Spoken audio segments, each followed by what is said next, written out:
Hey everyone, in this video we will see how to fix Rinnai Tankless water heater code 12 flame detection error solution. Fix 1 is reset the water heater.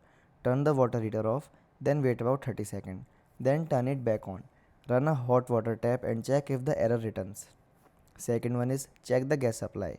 Make sure the gas shut-off valve is fully open. Then confirm your natural gas or propane supply is not empty or interrupted. If other gas appliances also are not working, contact your gas supplier. Third one is clean the flame rod. Turn off the power and gas supply, then remove the front cover.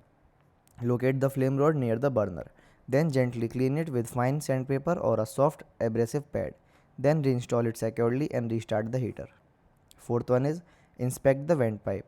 Check the intake and exhaust vent for leaves, dirt, bird nest, snows or other blockage. Then remove any obstructions. Then make sure the vent pipes are properly connected and not damaged. Fifth one is make sure the air intake is clear. Check that nothing is blocking the air intake. Clean away dust, dirt or debris. Then restart the heater and test it again. Thanks for watching.